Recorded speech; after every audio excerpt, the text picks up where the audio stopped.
pray, O Lord, that you continue that revelation to us through these humble words that I ask you to do tonight for the edification of all your faithful people. Father, Son, Holy Spirit. Take out one of the Bibles and open up to page 866, the Gospel law that was proclaimed by the Holy Evangelist St. Mark. In the second chapter, the 5th verse reads, "When Jesus saw their faith, he said unto the sick of the palsy, Son, thy sins are forgiven thee." فلما رأى يسوع إيمانهم قال للمفلوج يا بني مغفورة لك خطاياك. In the name of the Father, the Son, and the Holy Spirit. This past week, I was speaking with someone about one of their children. And they were upset because the child was making fun of other people. And we label people. We label people. When my children were growing up, there were people that I was supposed to associate with, not my children. My mother, and my wife. And there's a word in Arabic, leki. Leki means look. And all the time, when we go someplace, I'd be hearing Lakey, Lakey, Lakey, Lakey, Lakey, Lakey, Lakey, Lakey. Look at that one, look at that one, look at that one. Finally, I got so fed up with it. I said, could we stop the Lakeys? I don't have any more Lakeys. I don't know more looking at people. And we have this habit that we label people. In fact, now we have so many labels in America, I can't possibly keep up with them. Somebody told me there are 62 genders. I thought there were 2. I never gave the 60 up. Someone said, I identify with water. Because we are, what, 60% water? In other words, that I identify with skin. Kevin, I just say that I identify with my dog, right? Because I love my dog, okay? I identify, so I want to lay on the dog. Do you know that in the Middle East, calling somebody a dog is a big insult? Here it's a compliment because the dogs are quite often nicer than people. But we label people. This one's fat, this one's too tall, this one's too short, this one's too dark. We add to that ethnic origin, religious identification. We are constantly labeling people. Bill Moore, we never asked you because you're so kind to keep recording this for us. But have you ever been, has anybody ever said to you something that would label you? Spanish. Spanish. Please say a prayer that my daughter Anastasia arrived. She should have arrived back in Connecticut safely. But I remember when she was in high school, she said, Daddy, I had a choice to take Spanish or French. I said, hello, this is like a no-brainer. You're living in Florida. And this is what, 40 or 30 something years ago. You take Spanish, of course, you take French. You look at your parents saying it's the opposite. Okay, but we label people. When I lived in New York, we labeled people. For example, we lived in Boston, right? Okay, Brookline. If you ever heard of Brookline and they wanted in Boston, come on. Were you ever labeled any, you were probably never labeled as any ethnicity, were you? No, because you know what she is? We say, this here is a Yankee. This is the people that come over on the Mayflower. See, they came on the Mayflower. You know the difference between my ancestors and her ancestors? They got here first, and they got everything cheaper. By the time my ancestors got here, it was expensive. Okay? But have you ever been labeled? Not necessarily ethnicity, ever been labeled? No, I can't say that. If you were 40 years ago, what might someone label you as? Bald. Today, bald is in, right? Bald is in. We have people shaking their hands because they can be in. Okay? But years ago, a young person, right? Levon, come on, Levon. Yeah, I know. I understand. He does. So we label people. It says here that God sees their faith. So I have to ask you, when we put on, do we have a label that Jesus sees our faith or what? Does Jesus see our faith or not? You might say, well, we don't have to do anything because God sees into our hearts. He knows.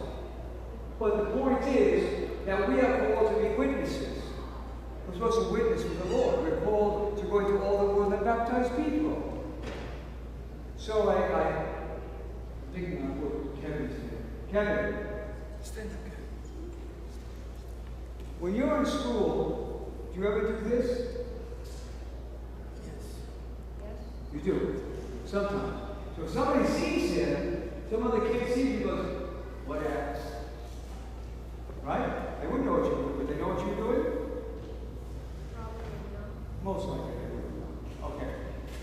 When I go to the gym, and I've been doing this for, my God, 80, 90, over 30 years. When I'm going to do a set of exercise, I do one of those. I don't do it because I'm preaching. Why I do it? I want to hurt myself. So there was a fellow that was came to church for many, many years, Nick Ranciato. Some of you remember Big Nick.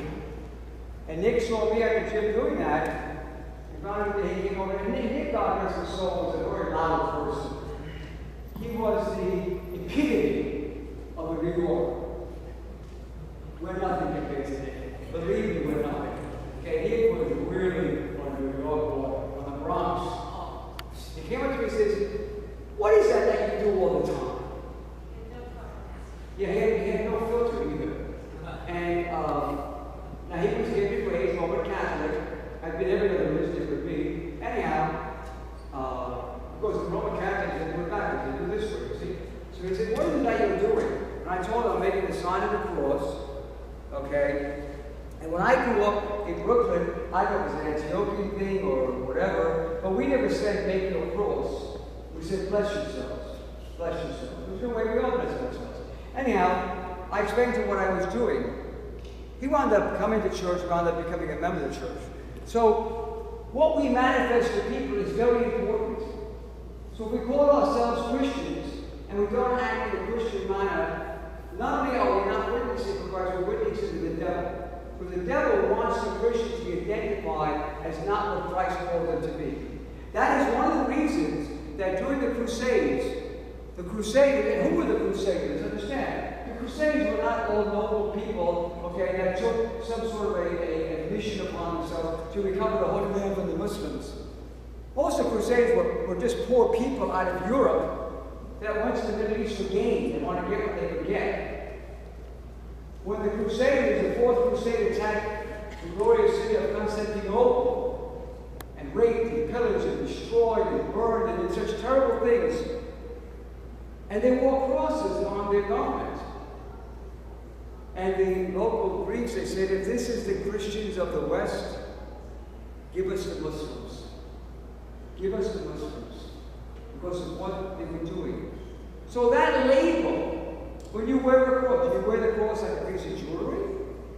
Mary, do you have a cross on? Yeah, you know, I know Mary Moore many, many years. Okay. Would you please share with everybody, because of your cross, what you were told as a long-time employee of Disney that you could not do? I could not wear my cross and take it off. She could not wear her cross. The other day, somebody came to me, they had a similar situation, and they said, what should I do? I said, take a safety pin, get a cross, and either put it inside your shirt, or put it in your, on top of your arm, but you're wearing the cross. So when I wear a cross, it's very important that I realize that I am witnessing for Christ. And if what I'm doing is not of Jesus, then that label becomes a millstone around my neck and brings me down. Goes on and he says in verse 8, and immediately when Jesus perceived in the Spirit that they so reasoned with themselves, he said unto them, why do you reason these things in your hearts? بالوقت شعر يسوع بروحه أنهم يفكرون هكذا في أنفسهم فقال لهم لماذا تفكرون بهذا في قلوبكم. Our actions, our outlook shows what we are thinking. Did you ever, I don't know if any of you have noticed about me. First of all, I do not have ESP. I don't. I don't have anything like that. My children would tell you that when they were children, I knew what they had done. You should drive them crazy. How do you know? I said, well, I know. I can look at people, Jason, I can look at people and tell when they're lying. How do you know? Is there a little angel telling you they're lying? Alex, can you tell when somebody's lying? Usually? Maybe sometimes. Can you tell when people are lying? Depends on the person. If you know the person. But if you don't know the person, can you tell if they're lying? I mean, that's ridiculous. I'm not saying the world is flat. That's ridiculous. You know how you tell people lying? You look at their eyes. You look at their eyes. One of the most famous lies in history was when, I don't want to say his name, denied that he had done anything with, I don't want to say her name. And I looked and I said, he's lying. And Lord said, what do you mean he's lying? I said, I'm telling you he's lying. I can look at his face and I can see in his eyes, he's lying. But not just lying. You can see when people have a prejudice. Okay? If they have a prejudice to African American can walk in the room, look at their face, watch them. So that tells people, when Jesus said, why do you think these things? He knew from their facial expressions what they were thinking. He knew also who they were. He knew also who they were. So we have to be very careful to understand that what we do, and even what we're thinking, is perceptible to other people. I read my dog very well. The dog's name is Winston, if you don't know Winston. I read Winston very well. Because when I'm eating, he remembers I'm in the room. I read Winston very well. I know he wants something to eat. If I'm not eating, Winston's inside laying down, not interested. But I can read Winston very well. You can read people. You can see what they're thinking. And that's why sometimes you will get their ear by telling them, why are you thinking this? I had a wedding one time, and the bride and groom came to kiss each other. And what she said would have been a shock to someone else, but I had her read it in her face. She was so concerned about her physical appearance. So when she said what she said to him, I was not surprised. He might have been surprised, but I was not surprised. When a bride tells the groom, at the conclusion of the sacrament, he is going to kiss her. Do you remember that, Jim, when you got married? You don't remember. Do you remember? I do. If he had just come up on, would that have been sufficient? Huh? No. No. I mean, we don't want to get a drunk people. We expect more of a kiss. I mean, right, come on, so people.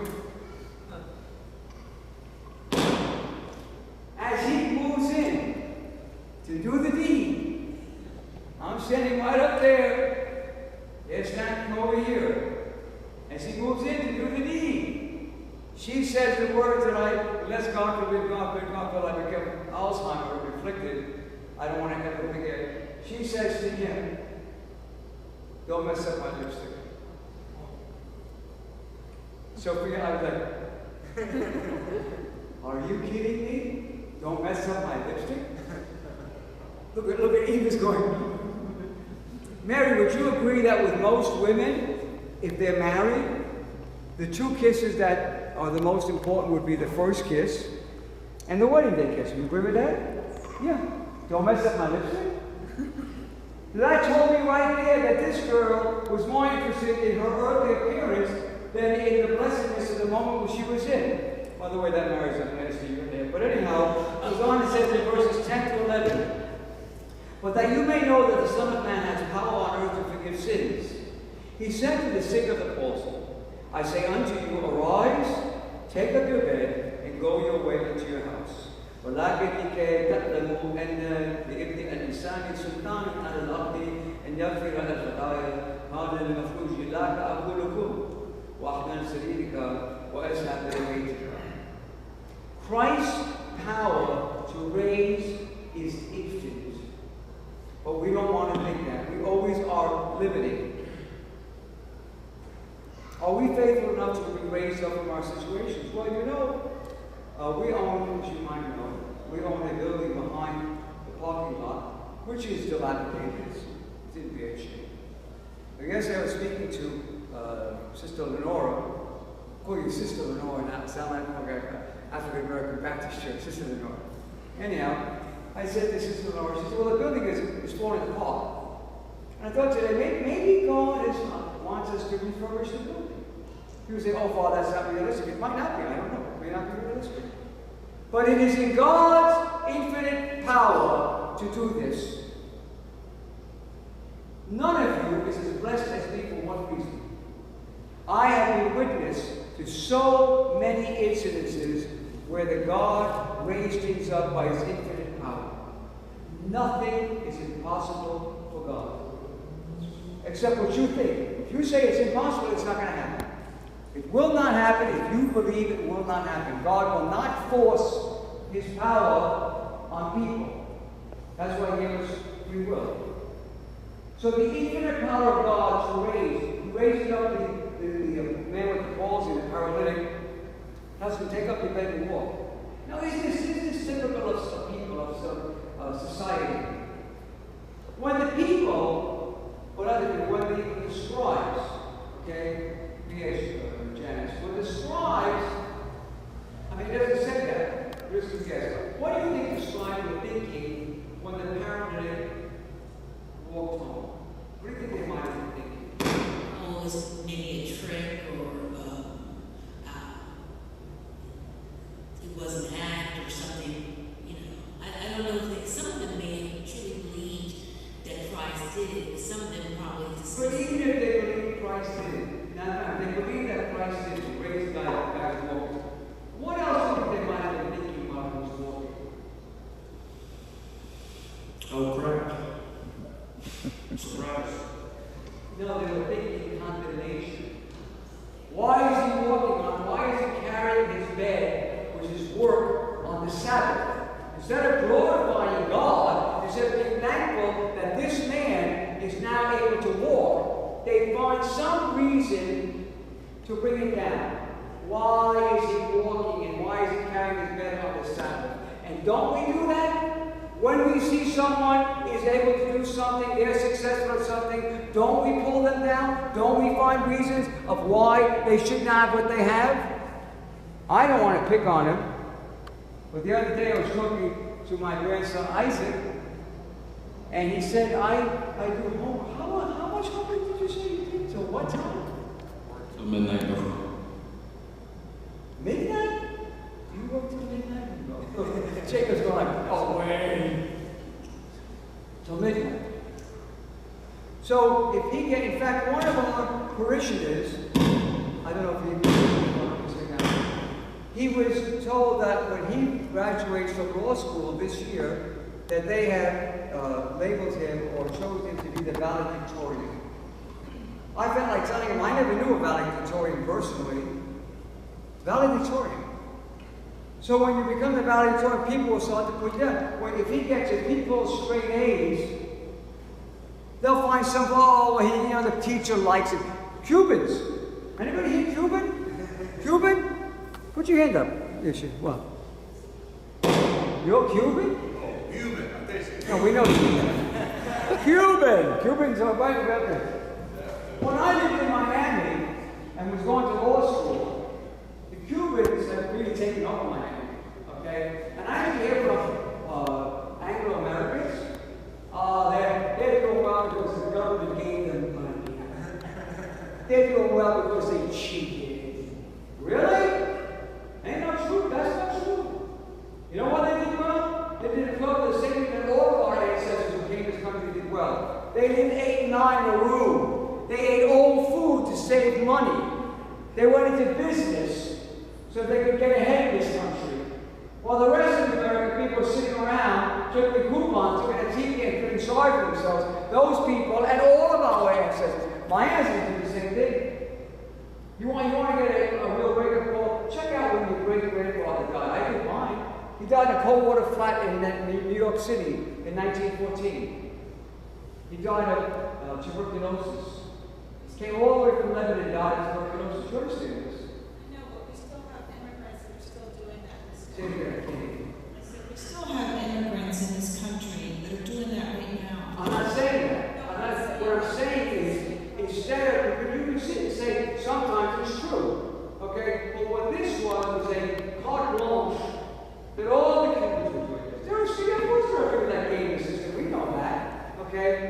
instead of people sitting and thinking, and this is why I brought this up, if I look at a successful, in fact, when I came here 48 years ago, this coming April, typical New York mentality, typical business mentality, I said, okay, let me see what the other guys are doing. Catholics, Roman Catholics, very organized. Very organized. Protestants, good homilies. Orthodox, spiritual. So I thought, in a business-like manner, we could get more organized and give better messages, we'll be okay. I didn't sit and think, oh, boo on the Roman Catholics, boo on the Protestants. I didn't think that at all. I said, what can I learn from them? So this is the point I was trying to bring out. Rather than emulate that type of effort. So people emulate what Isaac does. Stay up till midnight doing his homework. Emulate what other people do that is successful. So these people, rather than being thankful that God had healed this paralytic man, they were looking to find fault. Oh, he's taking his bed and walking on the Sabbath. He's disgracing the Sabbath. It says in the Bible, the Sabbath was made for man, not man for the Sabbath. So when you leave here today, think about that label you have across your chest.